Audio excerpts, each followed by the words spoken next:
प्रिय छात्रों, हम लोग हिंदी के काव्य खंड में प्रथम अध्याय सूरदास के पद का अध्ययन करेंगे।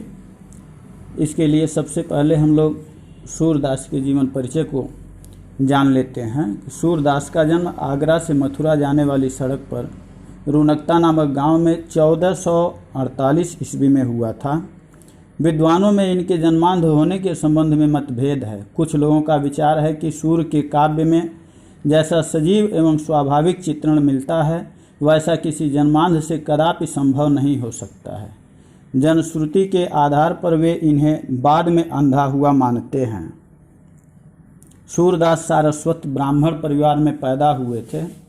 उन्होंने 18 वर्ष तक निकटवर्ती ग्राम में रहकर संगीत का अध्ययन किया। सत्संग के प्रभाव से उन्हें धर्मशास्त्रों का ज्ञान हो गया। बचपन से ही विरक्त हो ये गऊ घाट पर रहने लगे।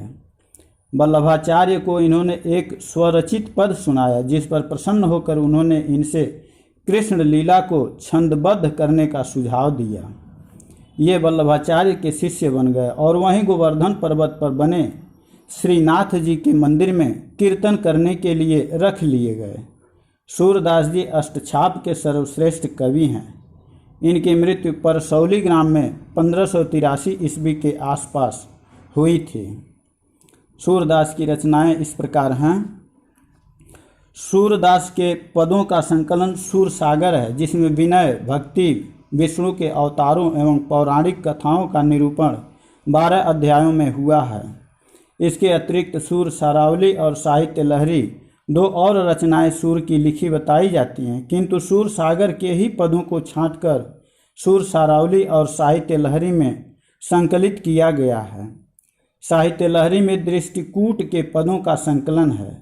सूर सागर में 1.25 लाख पद होने की संभावना है, किंतु अभी तक 5000 पद ही प्राप्त हो सके हैं।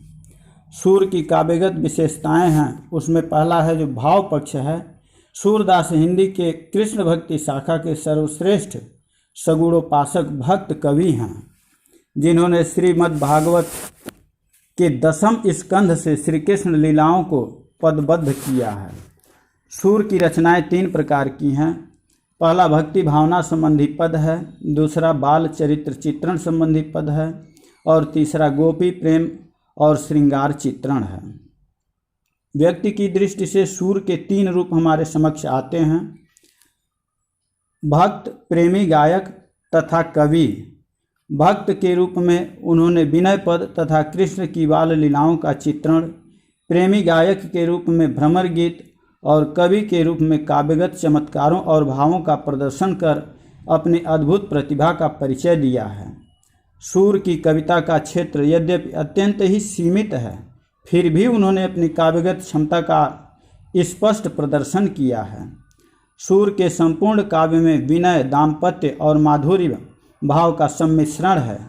उन्होंने कृष्ण की लीलाओं का ही वर्णन किया है। महाभारत के कूटनीतिज्ञ योगीराज श्री कृष्ण के वर्णन में इनकी मनोवृत्ति अधिक नहीं जम सकी है।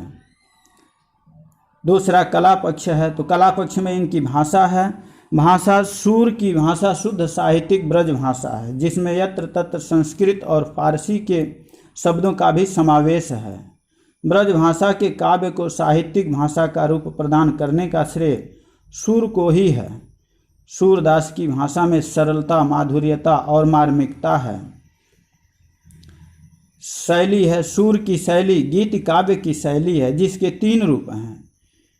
पहला विनय तथा भक्ति संबंधी पदों की सरल शैली, दूसरा बाल लीला तथा गोपी वर्णन संबंधी पदों की मधुर शैली, तीसरा दृष्ट संबंधी अस्पष्ट और दुरूह शैली।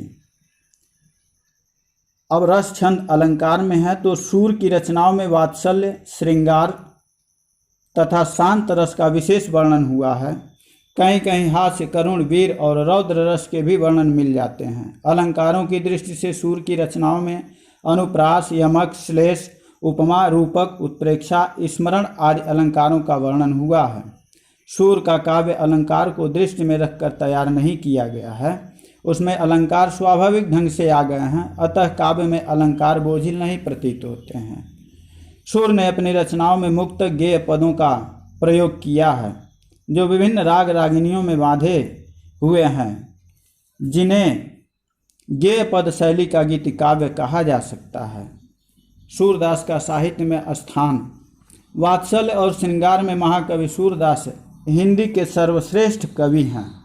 ब्रज भाषा को हिंदी काव्य में साहित्यिक रूप प्रदान करने का श्रेय सूरदास को ही गया है। अब इसके बाद अगले वीडियो में हम लोग सूरदास के पद का अध्ययन करेंगे।